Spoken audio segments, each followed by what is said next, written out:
Boa noite, igreja. Feliz sábado. Maranata. E nós veremos, amém? Deus seja louvado. Gente, deixa eu voltar aqui. Já está sendo projetado ali? Um minutinho. Foi? 1, 2, 3 e... Tema da noite: o problema do meio termo. Este é o penúltimo tema e nós estamos na nossa última noite da semana de oração, amém? Amém. Poxa, vocês estão doidinhos para ir embora já, né? Mas geralmente é assim, o cara enjoa e, entendeu? Pode ir embora, irmão. Mas, só para eu ficar animado, faz assim, entendeu? Faz uma forçação de barra aí, ó. Gente, tá acabando. Tô indo embora. Aí sabe mentir, viu? Brincadeiras à parte, eu tenho certeza que Deus tem tocado na nossa vida, transformado a nossa vida, a nossa história. A gente teve a oportunidade de conhecer um pouquinho a história de alguns poucos, é óbvio. O tempo não permite a gente conhecer cada um de vocês. Nem a logística permite isso, né? Mas nós estamos felizes, eu estou feliz, porque eu tenho percebido Deus atuando na minha vida e também na vida de vocês. Deus seja louvado por isso. Hoje o tema fala um pouquinho sobre a problemática do que muitas vezes a gente escuta ao contrário. Diz assim, olha, geralmente o que a gente escuta é, olha, nem 8 nem 80, nem um extremo nem o outro, nem um lado nem o outro. O melhor é sempre ali o meio termo, o equilíbrio. É óbvio que o equilíbrio em muitas situações é fundamental. Inclusive, o Espírito Santo na vida espiritual nos dá o equilíbrio, é óbvio. Já dizia minha mãe, Dona Roseli, que tudo em demasia é doença. Mas, eu vou provar para vocês hoje, que às vezes o meio termo é justamente o lugar onde a gente não deve estar. O equilíbrio é justamente o lugar que é o mais perigoso dos lugares que nós podemos estar. Tá bom? Pegue sua Bíblia, amigo. Mostra sua Bíblia para mim, como todas as noites você tem mostrado. Cadê sua Bíblia? Olha aí, Bíblia. Pessoal daqui por meio, por fim, está só na fé, né? Bíblia, ok.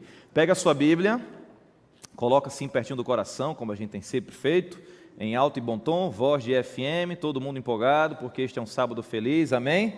Então diga, Senhor Jesus, guarda a Tua palavra no meu coração, para eu não pecar contra Ti. Olha para quem está próximo a você, diga, feliz sábado. Você é malvado, né, rapaz? Você já ia... Você espera esse momento, né, irmão? Quem aqui está vindo pela primeira vez? Levanta a mão. Tem alguém vindo pela primeira...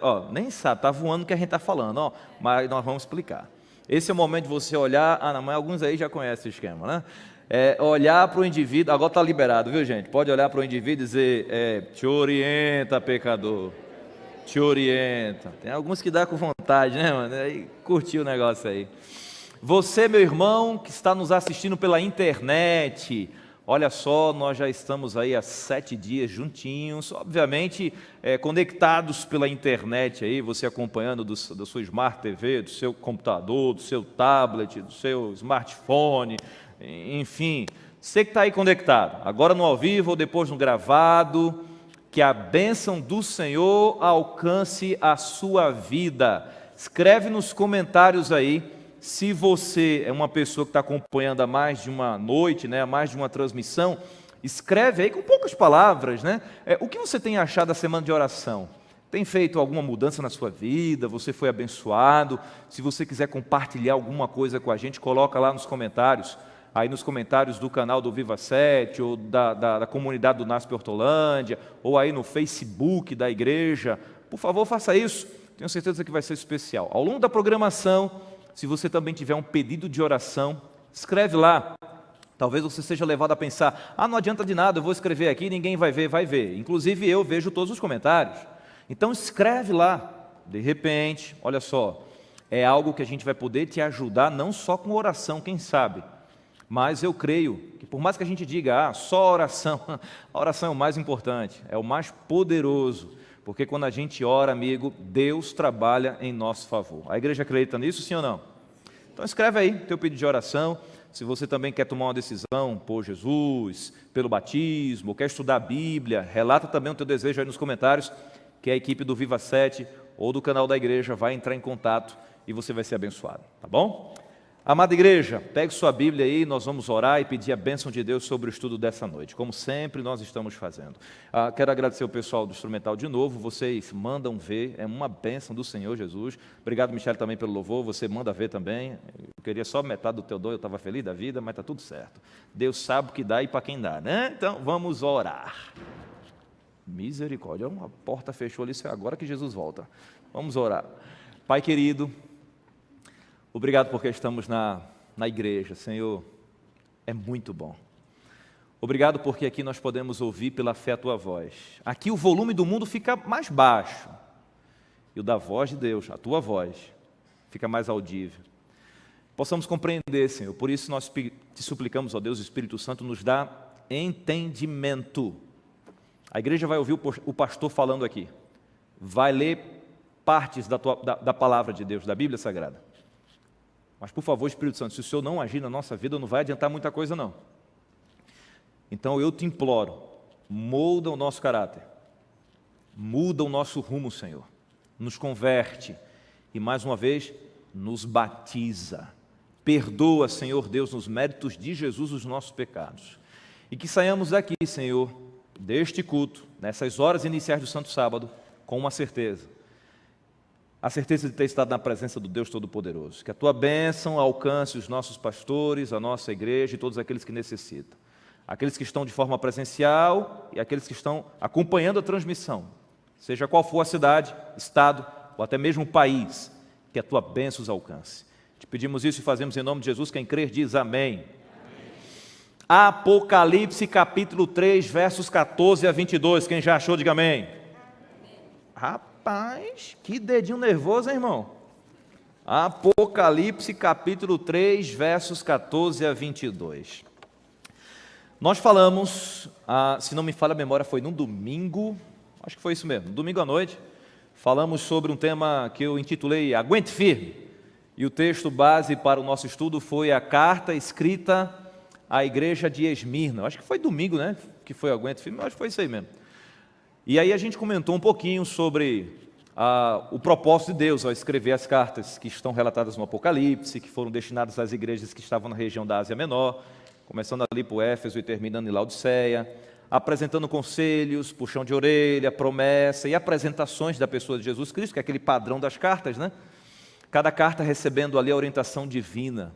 Deus tinha como propósito inicial apresentar conselhos específicos para cristãos que habitavam naquelas regiões, mas, de uma forma secundária, mas também importante, uma aplicação profética apresentando os 7 períodos do cristianismo ao longo da nossa história, né? Da história da humanidade aqui na Terra.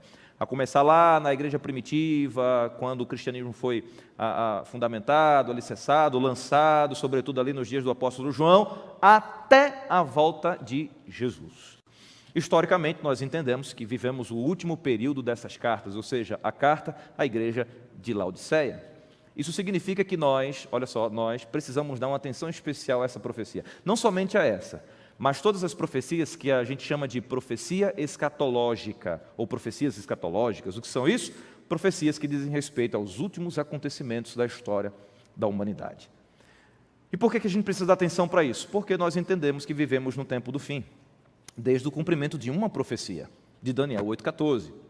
Até 2.300 tardes e manhãs, e o santuário será purificado. Então, desde 22 de outubro de 1844, Jesus está no último compartimento do santuário celestial. Iniciou-se, então, o juízo investigativo. Nós estamos vivendo o tempo do fim.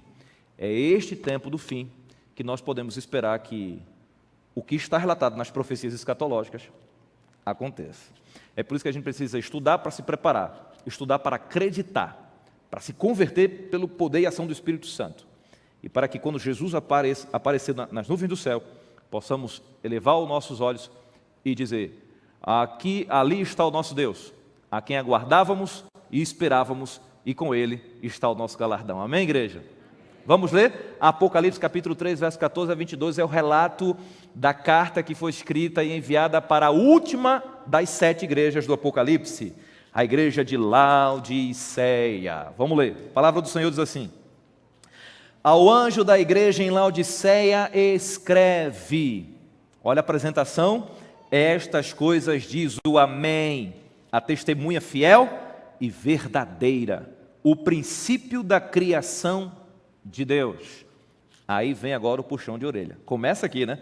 Esta carta não tem pontos positivos, viu, gente? No que diz respeito a elogios, não tem. É só puxão de orelha. Então vamos lá. Conheço as tuas obras, que nem és frio. E o que é que diz aí? Nem? Quem deras fosses frio ou quente. Assim porque és morno e nem és quente nem frio, estou a ponto de vomitar-te da minha boca. Pois dizes, estou rico e abastado e não preciso de coisa alguma. E nem sabes que tu és, me ajuda aí, infeliz, miserável, pobre, cego. Mano, vocês sabem ler, né? A maioria sabe, né, pelo menos? Ok, vamos ler comigo aqui de novo. 1, 2, 3 e... infeliz, miserável... Não, dá jeito não, gente. Só na manhã da ressurreição mesmo. Deixa quieto, vai lá. Então, infeliz, miserável, pobre, cego e nu. Aconselho-te que de mim compres ouro refinado pelo fogo para te enriqueceres, vestiduras brancas para te vestires, a fim de que não seja manifesta a vergonha da tua nudez, e colírio para ungir os olhos, a fim de que vejas. Olha só que legal agora. Eu repreendo e disciplino a quantos amo. Sê, pois, zeloso e arrepende-te. Eis que estou à porta e bato. Se alguém ouvir a minha voz e abrir a porta, entrarei em sua casa e cearei com ele, e ele comigo.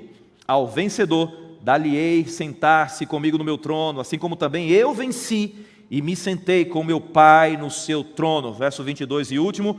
Quem tem ouvidos, ouça o que o Espírito diz à igreja. Às igrejas. A nossa carta foi enviada então para uma localidade chamada Laodiceia. Hoje é apenas ruínas ali, né? Algumas traduções dizem que hoje Laodiceia se chama Castelo em Ruínas ou Castelo Antigo, alguma coisa assim do tipo, reconhecido ali na região.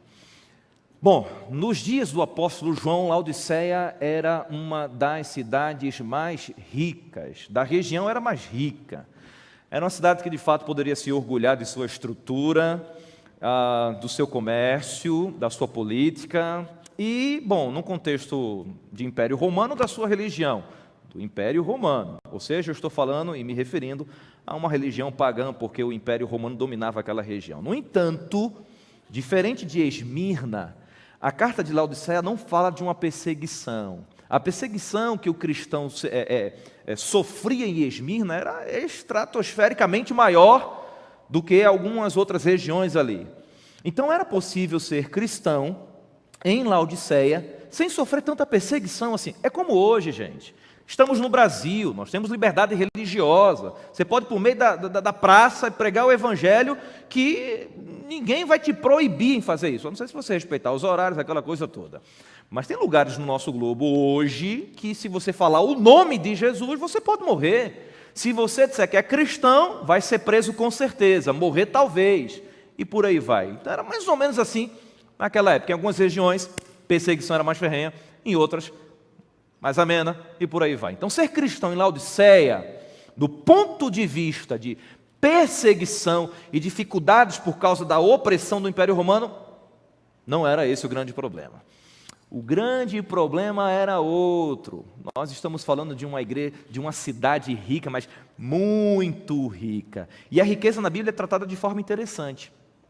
Riqueza não é sinônimo de maldição, mas a maneira como você lida com a riqueza pode ser algo relacionado à maldição. Se você lida com a riqueza de forma errada, trocando os princípios na sua vida, ou melhor, abrindo mão de princípios para estar do lado da riqueza ou permanecer com a riqueza, deixando Deus ocupar outro lugar que não seja o primeiro no seu coração, porque você colocou a riqueza, os seus recursos, o que você quer, o que você gosta e por aí vai, transgredindo então o mandamento que diz: não terás outros deuses diante de mim. Enfim. Laodiceia era de fato uma cidade extraordinária. Mas chegou uma carta destinada aos cristãos. E a carta começa dizendo: olha, eu sei a situação espiritual de vocês. Os versos 15 e 16 relatam uma problemática analisada por Cristo logo de cara. Alguns poucos cristãos que estavam ali reunidos para ouvir a leitura da carta tiveram talvez um choque logo de cara. Porque quando Jesus vai conversar com os cristãos daquela região, ele utiliza, ou se utiliza, de argumentos, de símbolos, de contextos que estão diretamente ligados aos habitantes dali, para que a mensagem possa ter um maior impacto. Por isso que quando a gente estuda a Bíblia, a gente precisa levar em consideração o contexto histórico, econômico, político, social, a própria literatura, a gramática da língua que foi escrita o texto. Por quê? Porque é muito provável que Jesus tenha feito uma conexão com essas coisas. O contexto que eles estavam vivendo no que diz respeito à política na época, a problemática de uma igreja específica, isso acontece muito na igreja de Coríntios, e por aí vai. Então a gente precisa analisar o que é que Jesus de fato queria dizer quando ele falou isso. É o estudo que a gente chama de fazer uma exegese bíblica, é perguntar para a Bíblia o que de fato ela quer dizer. Outros fazem de forma diferente. Faz uma exegese, diferente. O que é uma exegese? É você forçar o texto e dizer o que você quer que ele diga. Isso está errado. Então a gente tem que perguntar o que de fato Jesus queria dizer. Bom, o texto dos versos 15 e 16, para repetir, diz assim: conheço as tuas obras. E ao longo da semana a gente sabe que Deus conhece mesmo. Amigo, Deus sabe seu nome, Deus sabe seu endereço, Deus sabe onde você mora, se é uma casa, se é um apartamento, se é grande, pequena, se é sua, se não é sua. Ele sabe a cor da parede, o piso no chão. Ele sabe quantos fios de cabelo tem na sua cabeça e quantos fios de cabelo não tem na cabeça de alguns aí. Deus sabe tudo. E tem um corinho que a gente já mencionou aqui, que diz: Deus sabe, Deus ouve e Deus vê. É claro que Ele sabe de tudo. E eu também já falei aqui que o fato de Deus ser onisciente, isso não deve causar terror nem medo. Nossa, Deus está vendo, olha, e agora? Ui, meu Deus, vai cair o fogo do inferno, uma laca na cabeça da gente agora. Não é assim. O fato de Deus saber todas as coisas deve apenas nos motivar, nos dar esperança, ao pensarmos da seguinte forma: uau, se Ele sabe de tudo, Ele me entende, Ele sabe o que eu estou tentando, Ele me conhece, Ele sabe o que é melhor para mim, Ele pode me orientar, Ele pode me auxiliar melhor do que ninguém. E isso é extraordinário. A carta vem, olha, eu conheço as tuas obras, eu sei o que vocês estão fazendo, vocês estão sendo percebidos. E aí Jesus vai falar: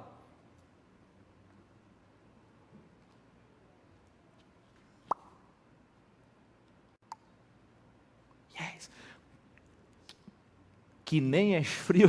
Deixa eu voltar aqui. Perdi o fôlego. Conheço as tuas obras, que nem és frio, nem quente. Quem dera. Para Jesus dizer quem dera, o negócio estava difícil com o povo lá. Porque ele está dizendo assim: quem dera fosses frio. Porque se você define, a gente sabe como trabalhar com você, mas se você não define, você é hipócrita. E você consegue, com a sua hipocrisia, enganar você mesmo, porque a hora você vai pensar que está tudo certo. Ou não, né? E por aí vai. Mas o perigo é justamente pensar que está tudo certo, que você não precisa mudar de vida não, você já está fazendo tudo certinho. Que você não precisa ser transformado pelo Espírito não, porque você já está bem. Eu preciso ser batizado, não. Preciso fazer parte da igreja, não. Preciso da igreja, não. Porque está tudo certo.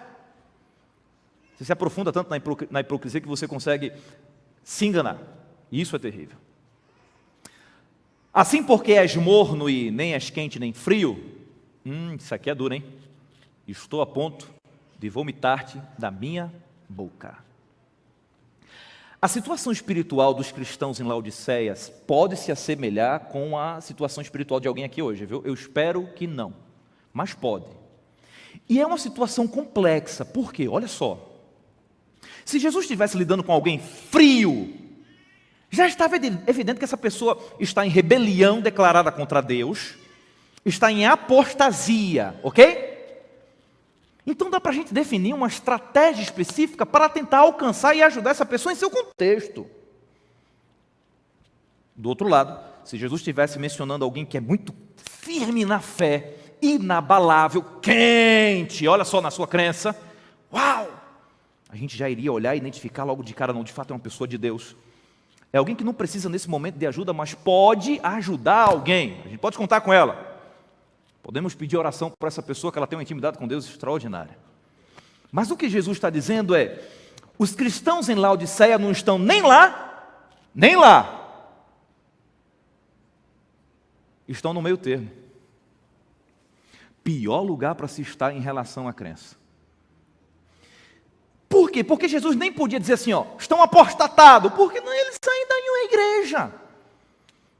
Era um cristão, meu filho, olha aqui para mim, você ainda vem na igreja, né, irmãozinho? Bate um cartãozinho na igreja, né? Vem no culto, no sábado, que tem um monte de adventista no 7º dia. Mas quando chega a quarta, bom, enfim. Claro, pastor, tem muita gente, tem seus compromissos, é óbvio, quem sou eu para julgar um indivíduo que não tem condições de fato de vir. Mas eu acho que não é aquele tudo que falta não, viu? Eu só acho. Enfim. Você vem à igreja. Você até ora com a gente. Mas vamos ser sinceros. A gente não consegue identificar de fato quem você é. Porque ora você se veste de um jeito que, nossa, mano, vai ser transladado hoje, que aí é crente. Depois você faz assim, e se eu te encontrar na rua, eu vou perguntar assim, você já foi batizada? Não, pastor, sou adventista. É, não? Sou, pastor. Claro que não. E a gente não vai entrar no mérito de salvação, porque alguém pode levantar a mão, mas pastor, roupa não salva ninguém. Pô, tu vai dizer isso para mim, mano? Eu sei, né, filho? Tá doido, é? Mas roupa diz muito sobre um estilo. E o estilo diz muito sobre quem você contempla, o que você contempla. Moda, não tem nenhum problema com moda, desde que não trouxe os princípios, né? Mas moda, tendência, e hoje em dia não está nem mais sendo tendência, cada um tem seu estilo, né? É uma coisa que você vai absorvendo por contemplar algo. Toda informação que é transmitida pelas empresas, sobretudo de moda, não apenas informam, mas transforma a nossa forma de pensar, que modifica o nosso gosto. Os filhos de Deus têm que se preocupar em não ficar seguindo moda, tendências, etc. Você tem que se preocupar em ser tendência. É diferente. Mas eu tenho muitos cristãos, olha aqui para mim. Água com açúcar ou feijão com arroz, gente? Eu vou até falar escondido aqui, que vão jogar pedra, que eu sei. Eu nasci num lar adventista. E sempre fui ensinado que adventista não usa ornamentos ornamentais, porque tem os funcionais. Estou bem escondidinho aqui, não? Estou, né? Ô meu irmão, por que tu está usando um brinco, hein? Cola. Ei, por que tu vai a alguns lugares que o Espírito de Profecia diz, é melhor se abster, meu irmão, de sair. Estádio de futebol. Menino. Deixa eu me esconder que vai vir uma pedra aqui, mano. Aí o jovenzinho vai assistir Games of... Como é? Games of... Cão. Como é que é? O cara vai aprender o que com isso, hein, meu irmão? O cara não estuda uma profecia. Mas só bebe água de fossa. Aí depois a mãe dele, pastor, fale com meu filho. Menino, eu sou o quê? Macumbeiro eu não sou, nem milagreiro. A gente está se afastando da palavra de Deus e vivendo que nem aqueles que só vêm à igreja, mas não tem relacionamento com Deus profundo, porque um relacionamento profundo com Deus, ele é transformador. Se eu não estou mudando,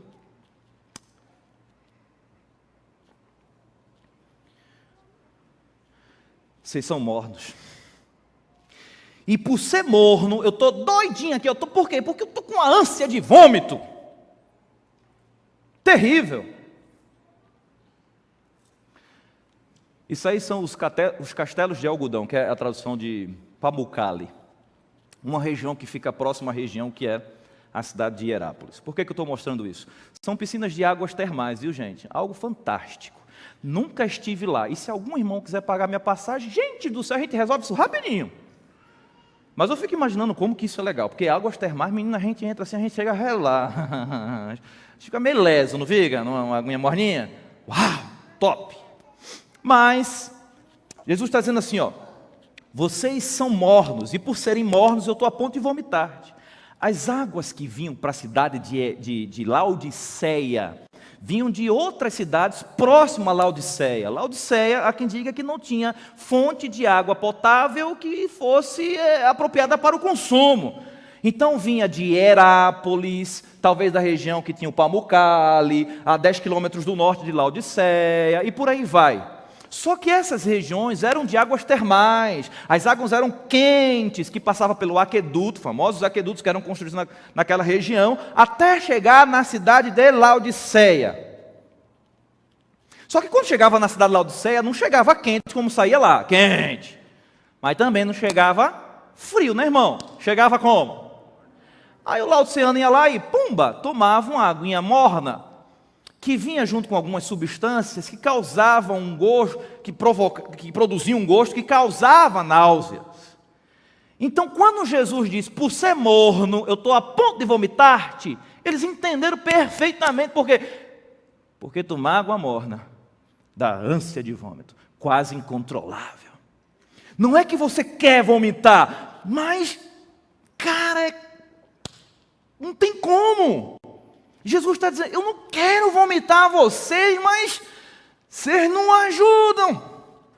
Vocês nem são frio nem quente. Morno. Como é que eu vou engolir vocês? Igreja, a gente precisa acordar, pelo amor de Deus. Se você encara a religião como clube social religioso, que você é um sócio, um dia essa sociedade, esse clube vai fechar. E aí, sócio? Acabou a sociedade. Como que você encara a religião? Jesus encara de forma muito séria. Muito séria. Por quê? Ele deu a vida pela igreja, e ninguém dá a vida por qualquer coisa, gente. Pelo amor de Deus. Quando você quer dar uma ênfase de que se quebrou todinho para realizar uma coisa, eu dei o sangue. Eu dei o suor, Jesus deu suor, sangue, vida, tudo,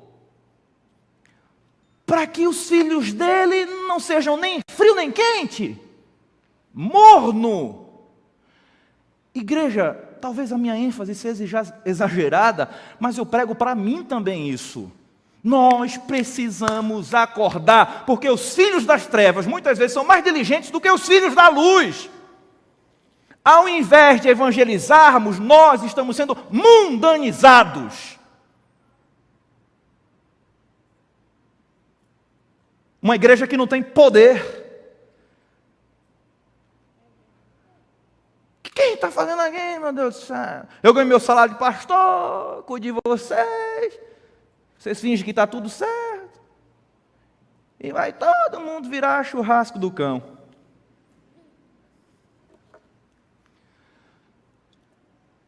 Jesus está dando um alerta. Alguns de vocês têm um gosto que causa ânsia de vômito. Isso é pesado, não é? Mas é verdade. Alguns de vocês sobem com um aroma suave ao Senhor, agradável. Melhor do que esse aqui. Mas outros, eu não sei quem, mas é possível que tenhamos águas mornas aqui hoje, gente. Se você for um indivíduo que não se decidiu ainda, deixa eu dizer uma boa notícia para você. Jesus ainda está no santuário celestial. O Espírito Santo ainda ministra em favor dos seres humanos aqui na terra. Mas vai chegar um dia que Jesus, lá no Santíssimo, vai mandar um WhatsApp para o Espírito Santo, #acabei. E o Espírito Santo vai responder, #partiu aqui também. E os crentes aí, alguns selados e os outros, se quebraram. Falta de oportunidade não foi. Deus Pai, Filho e Espírito Santo fizeram, fazem, ainda estão fazendo. Tudo para a gente ser salvo. A gente só não vai ser salvo. Coloca uma coisa na sua cabeça, se você não quiser. Você pode não entender hoje o que eu estou falando aqui, mas você se omitir de buscar conhecer, isso é um pecado que vai cair na tua conta e não na minha. Mas se você já entende o que eu estou falando aqui, e não suplica o poder do Espírito Santo para viver, isso é um pecado que vai cair na sua conta, não na minha. Eu já tenho a minha conta para resolver com Deus. Cada um com sua conta, pelo amor de Deus. Mas nós precisamos despertar. Verso 17. Jesus vai destrinchar a doença do cristão de Laodiceia. Aí ele vai começar, você vive dizendo por aí, eu sou rico, eu tenho tudo, não preciso de nada. Autossuficiência, quando o ser humano cai no engano de pensar que pode, pelo amor de Deus. Filho, entenda a Bíblia relata, tudo posso naquele que me fortalece. Sem Ele, nada posso. Entenderam isso aí, não? Mas não. Eu tenho isso, eu sou aquilo, eu sei disso, eu faço isso, o único que usa a primeira pessoa do singular, sem se corromper, é Deus. Eu sou o que sou. O resto tudinho se corrompe. Ei, tu vive dizendo aí, sou rico, abastado e não preciso de coisa alguma. E nem sabes, gente, vamos entender isso aqui. E nem tem gente que está perdida e não sabe. Tem gente que está se afastando de Deus e nem percebe. Tem gente que já está mergulhada em uma heresia, jurando que é verdade, mas nem se tocou. E nem sabes que tu és, segura a lista, primeira coisa, infeliz, miserável, pobre, cego e nu.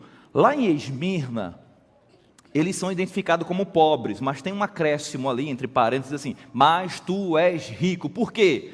Porque Jesus, de fato, estava observando e identificando a pobreza material deles. Mas eles tinham uma fé que os tornava milionários. Em que aspecto? Espiritual. Amigo, eu não sei você, eu gosto de dinheiro. Se você tem problema com dinheiro, me dá o teu. Mas mais do que dinheiro, eu gosto da paz que Deus me dá. Não precisa acreditar em mim, não. Um se corrompe, o outro não. Um acaba, o outro não. Um vai embora, o outro não. Um não pode se salvar, o outro pode e quer. Dá para ter as duas coisas não, pastor? Claro que dá. É óbvio que dá. O problema é quando você tira este do trono do seu coração. E aí você já entendeu. Vai dar B.O.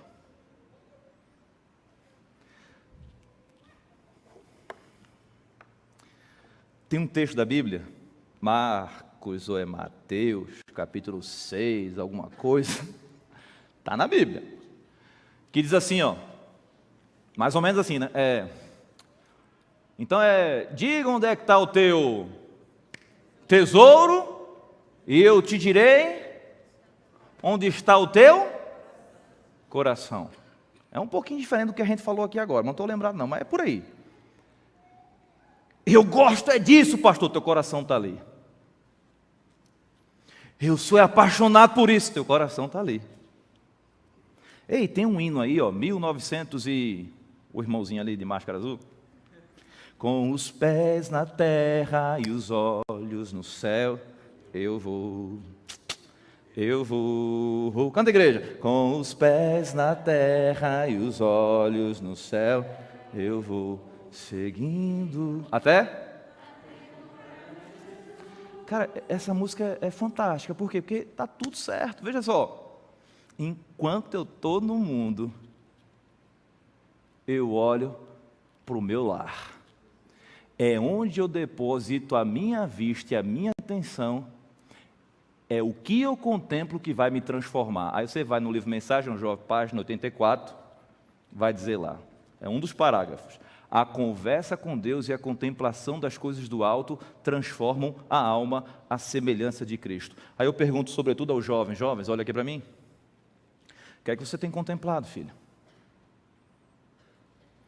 Um jovenzinho veio me procurar, pastor, não consigo abandonar tal pecado. Aí falou o pecado, o negócio era aqueles pecados cabeludos, doidão mesmo.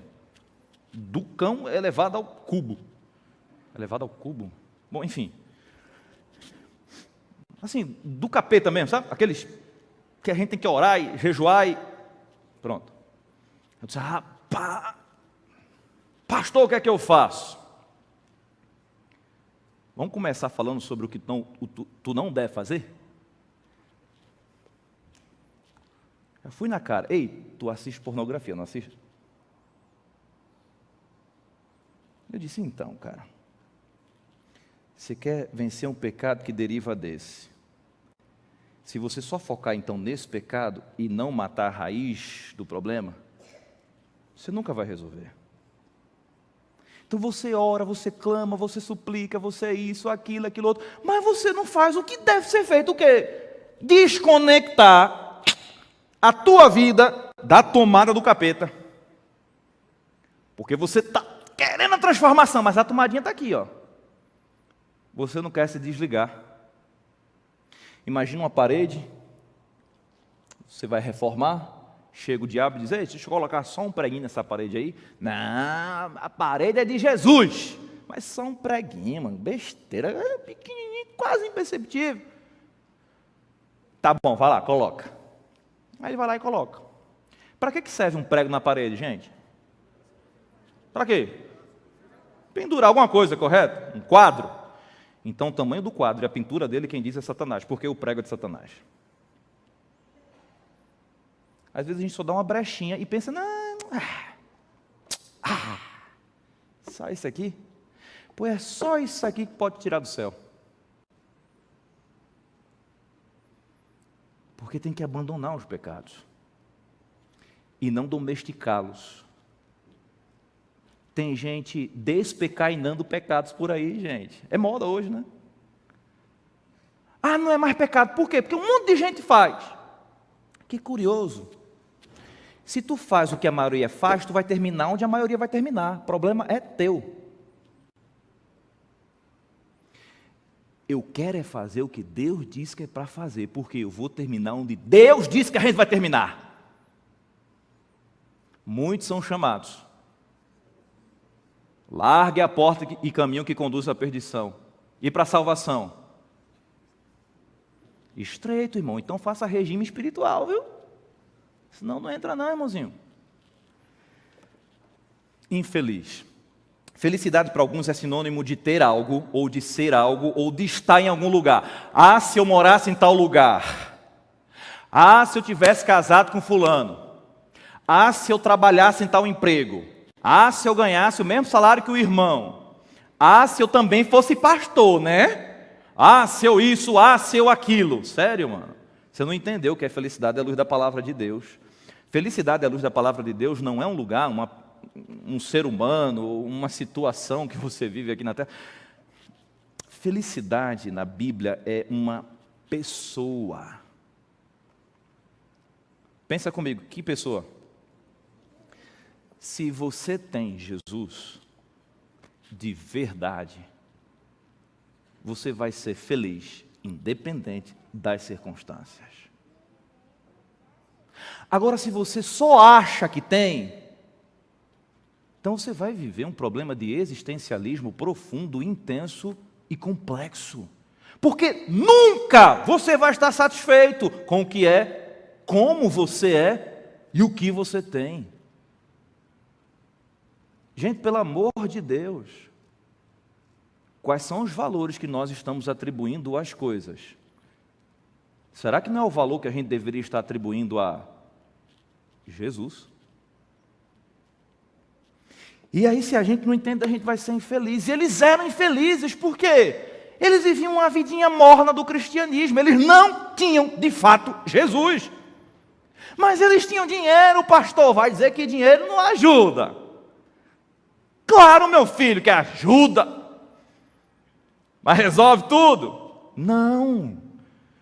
Os laodiceanos eram bem de vida, filho. Uma cidade confortável. Dando uma atualizada, nossa, tinha um Wi-Fi liberado para a galera.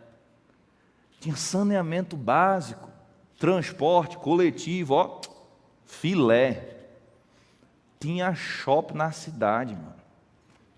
Tinha McDonald's, Burger King e Subway. E Madeiro.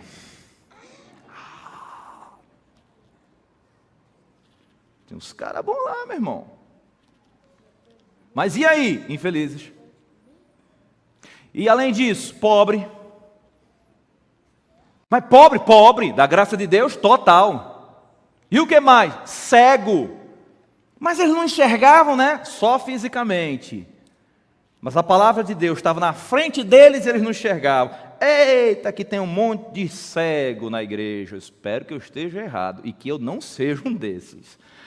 Mas, gente, tem. Galera, irmãos, tem. E você pode ser um deles. E além de cego, nu. Eita danado, o que é isso aqui? Vestes na Bíblia, e de maneira especial no Novo Testamento, diz respeito à justiça. Se você não tem vestes, você não tem nada que possa ser ao seu favor para ser salvo. Se você não tem vestes, nesse sentido aqui, você já está, você não vai, você já está o quê? Perdido. Você entendeu? Perdido. O que é que a gente faz? Pastor, pelo amor de Deus, faça o que Jesus disse para eu e você fazermos. Começando, ele falou lá para os cristãos de Laodiceia, e se estende a nós. Por quê? Porque nós estamos vivendo um período de Laodiceia. Eita, pastor, então, é como alguns, meu Deus, alguns orientados dizem que a igreja adventista é Laodiceia. Meu pai do céu, esse conversou com o cão, só pode. Não, filho, a igreja adventista não é a igreja Laodiceia, não. Valeu o livro A Igreja Remanescente, para você levar umas lapadas de Ellen White lá. Não. Nós e todo o cristianismo vive um período laodiceano. O que é isso? Quem aqui nasceu em Hortolândia? Levanta a mão. Quem mora em Hortolândia e não é de Hortolândia? Levanta a mão. Quem nasce em Hortolândia é o quê? Hortolandense. Então, uma boa parte aqui não é hortolandense, embora esteja em Hortolândia, correto? Embora eu esteja vivendo um período de Laodiceia, caracterizado por uma fé morna, eu não preciso ser laodiceano, entende aí, não? Eu não preciso ser morno. Maria vai com as outras. Não preciso, não. Não posso. Que fazer? Versos 18 e 19 da carta. Aconselho-te, não é obrigado, não é ditador, quer? Vou te dar um conselho. Que de mim compres ouro refinado pelo fogo para te enriqueceres, vestiduras brancas para te vestires, a fim de que não seja manifesta a vergonha da tua nudez, e colírio para ungires os olhos, a fim de que vejas. E, gente, isso aqui é uma declaração de amor. Talvez você não consiga entender, mas quem é pai e mãe aqui, levanta a mão. Talvez nós consigamos entender um pouquinho mais. Jesus, como o pai, está dizendo, eu sei que eu estou repreendendo vocês, mas acreditem, é por amor. Você já ouviu falar, a Bíblia relata isso, né? Deus é amor. Você entende isso? Deus não apenas ama, Ele é a própria essência do amor. Qualquer ação divina está obrigatoriamente nela inerente o amor. Se Deus aconselha, por amor. Parabeniza, por amor. Puxa a orelha, é por castiga, amor. A gente não vai entender tudo, mas quem foi que disse que precisa entender? Precisa confiar. Ouro refinado pelo fogo. Por que que Jesus pediu isso? Na sua Bíblia aí tem 1 Pedro 1,7? Tem? Porque se tiver vai estar escrito assim, ó. Para que uma vez confirmado o valor da vossa fé, muito mais preciosa do que o ouro perecível, mesmo apurado por fogo, redunde em louvor, glória e honra na revelação de Jesus Cristo. Em outras palavras, compre. Vocês não têm dinheiro? Vocês não são ricos, abastados, não sentem falta de nada? Compra de mim ouro refinado. Mas o que é isso? Fé. Confiança na minha palavra. Confiança em mim. Compra. Compra. A Bíblia diz que a fé é dom de Deus e que a fé vem pelo ouvir e ouvir a palavra de Deus. Só Deus pode te dar fé. Ele só dá se você pedir. Vestes brancas, Apocalipse 7,14. Olha que interessante. Respondi-lhe, meu Senhor, tu sabes. Ele então me disse, são estes os que vêm da grande tribulação, lavaram as suas vestes e as alvejaram no sangue do... Os salvos são representados como aquele grupo que pegou as suas vestes, a sua justiça, que, de acordo com o profeta Isaías, é trapo de imundícia, está suja pelo pecado. E o que é que eles fizeram? Não permaneceram com sua roupa suja. Eles foram lavar. Onde? Em um alvejante, o único que pode tirar pecado. Onde? Sangue de Jesus, literal? Não, simbólico. Então, Cristo. Só Jesus pode perdoar pecados. Então, gente, a gente precisa fazer o quê? Confiar em Jesus, pedir fé, ouro refinado. Segundo, pelo amor de Deus, lava as tuas vestes. Detalhe, se você for estudar o cerimonial do santuário no Antigo Testamento, estude a festa do Yom Kippur, dia da expiação. Enquanto no santuário acontecia todo aquele processo do bode que seria para expiação para o Senhor, o bode para Azazel, bababá, coisa e tal, enfim, a purificação. Antes disso, sabe o que a congregação tinha que fazer? E também durante, duas coisas. Vai estudar. Lavar as vestes e se santificar. E você sabia que nesse exato momento está acontecendo o verdadeiro Yom Kippur, o dia da expiação, Jesus no santuário celestial, intercedendo por nós, no último compartimento. Então a congregação, eu e você, precisa fazer o quê? Duas coisas: lava as vestes e se santifica. O que é lavar as vestes? Pede perdão, purificação no sangue do Cordeiro. E o que é que precisa mais? Colírio. João 16:13, quando vier, porém, o Espírito da verdade, ele vos guiará a toda a verdade, porque não falará por si mesmo, mas dirá tudo o que tiver ouvido e vos anunciará as coisas que hão de vir. O colírio faz ligação com uma pessoa da Trindade. Quem? O Espírito Santo.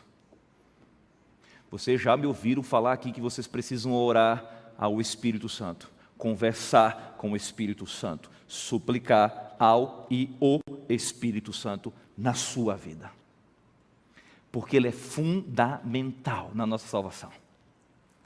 Ele vai nos dar a capacidade que nos falta muitas vezes, como agora, por exemplo. Eu sei que tem gente aí, não vejo detalhes do rosto, eu também não sou cego, eu vejo que você está aí, irmão. Mas detalhes para quê, né? Mas quando eu coloco o Espírito Santo, uau, me assustei. O Espírito Santo faz você perceber que você está no lugar errado, fazendo a coisa errada, mas tem o caminho certo e a coisa certa. Vai lá e faz. Deixa eu dizer uma coisa para vocês, irmãos. Se vocês estudassem a Bíblia como deveriam, vivessem como deveriam, eu só penso, até porque não tem como confirmar isso, porque não existe essa realidade. Então a gente tem que jogar no mundo do pensamento filosófico. Se vocês, como igreja, fizessem o que deveriam fazer, é muito provável que Deus não teria necessidade de estabelecer pastores. Não estou dizendo que pastor é perfeito, mas a função pastoral é do interesse de Deus. Por quê? Para fazer isso que eu estou fazendo com vocês. E muito mais. Mas por que hoje tem essa função? Um dos motivos?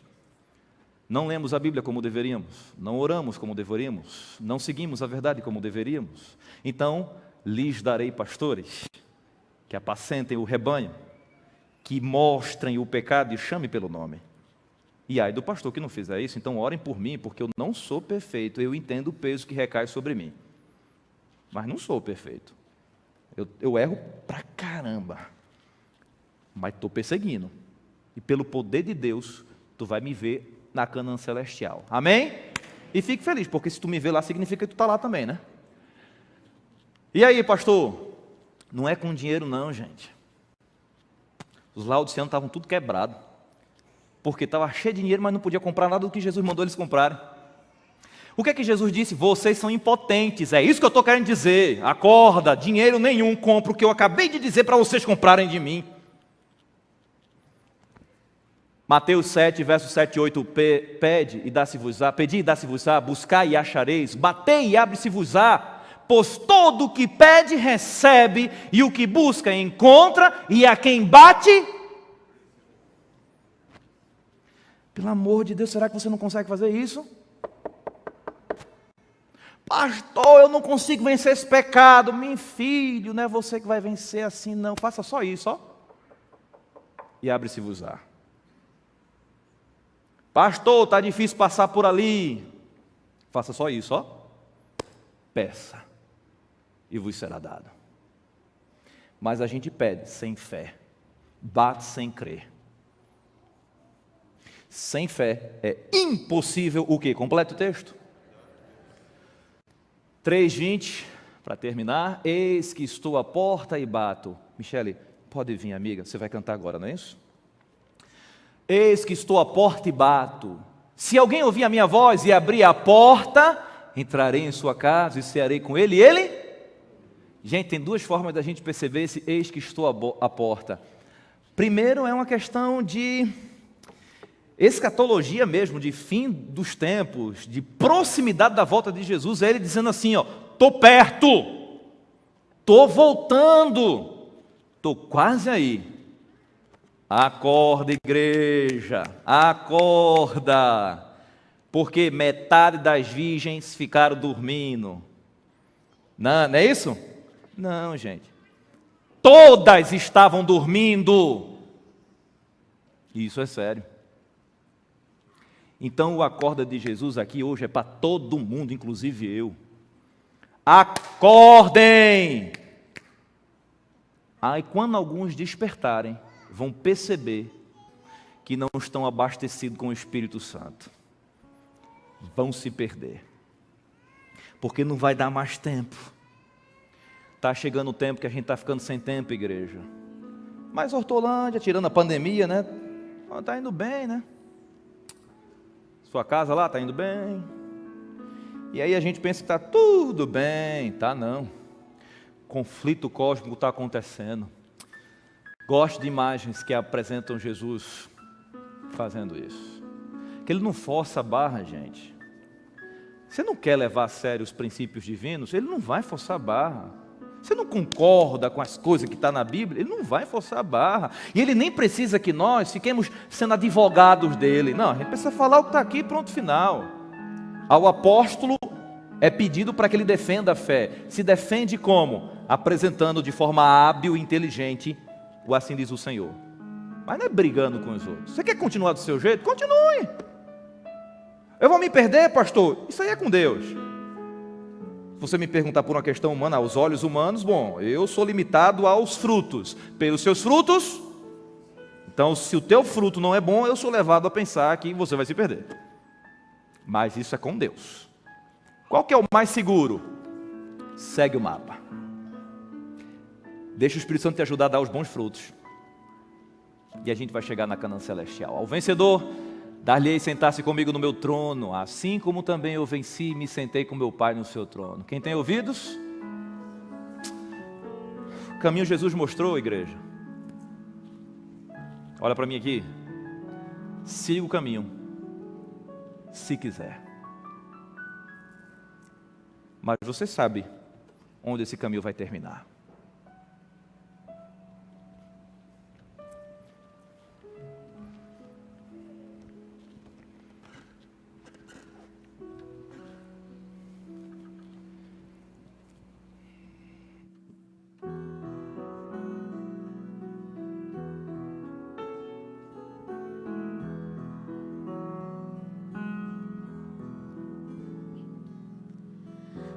Que eu seja tanta coisa, sou um grão de areia na imensidão, mas cabe quase o mundo inteiro no meu peito. Carrego todas as memórias, todos os sabores que daqui provei. Levo comigo os abraços que ganhei. Mas se tiver que definir em uma só palavra, resumir a minha história numa só canção, se dessa vida eu levasse um só nome, Ele é Cristo. Tudo que eu vivi, todos os amores, terras que pisei, amigos que ganhei, não nada é melhor, não nada me falta, eu encontrei meu Cristo. Tudo que eu vivi, todos os castelos, tudo que alcancei, tudo que eu nem sei, nada é melhor, não quero mais nada, eu encontrei o meu Jesus.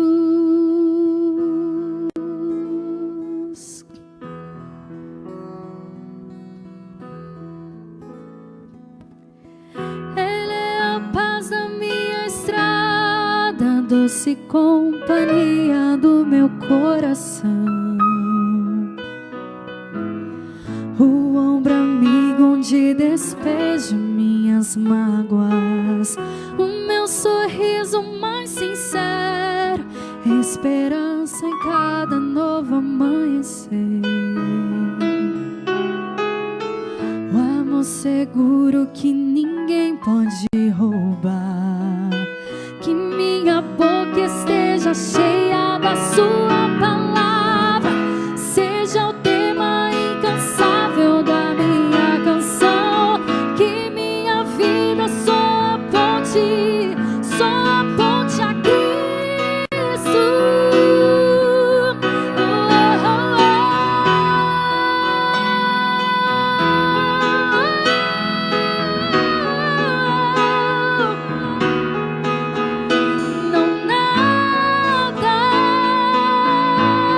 Não quero mais nada, eu encontrei meu Cristo. Tudo que eu vivi, todos os castelos, tudo que alcancei, tudo que eu nem sei, nada é melhor, não quero mais nada, eu encontrei o meu Jesus.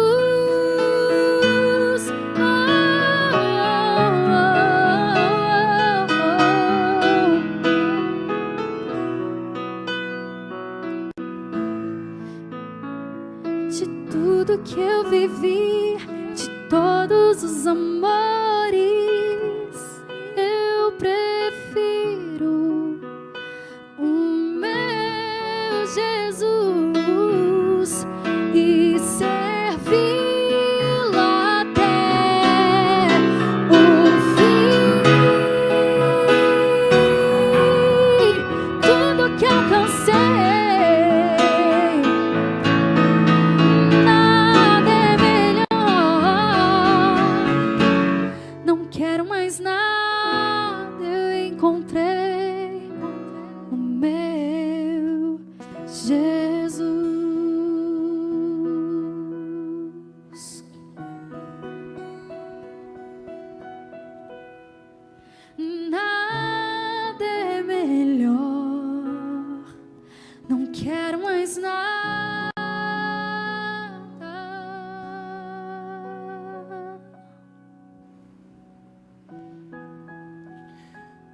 Palavra do Senhor em Josué capítulo 1, verso 7 diz: Então somente ser forte e muito corajoso, para teres o cuidado de fazer segundo toda a lei que meu servo Moisés te ordenou. Dela não te desvies, nem para a direita, nem para a esquerda, para que sejas bem-sucedido por onde quer que andares.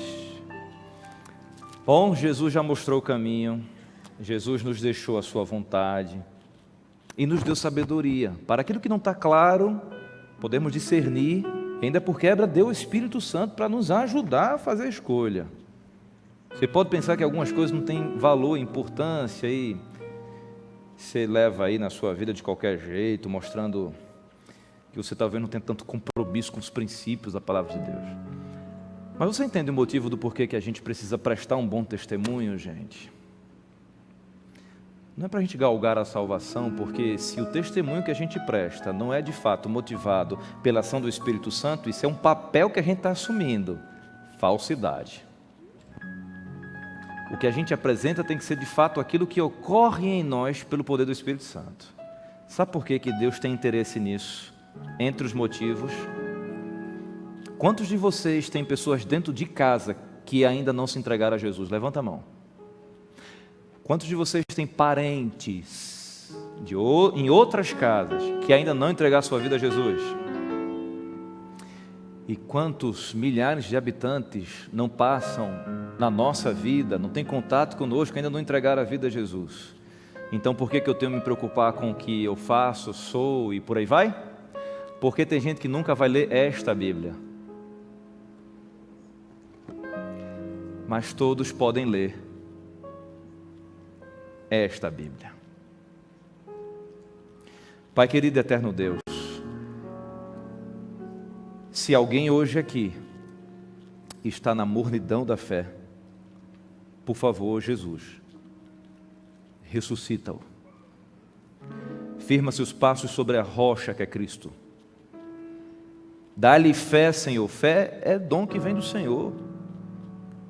Permita que ele viva as circunstâncias, a fim de que sua fé seja aprofundada e amadurecida, e que ele entenda que é para isso, porque talvez virão dias mais desafiadores que nós vamos ter que colocar em prática a nossa fé.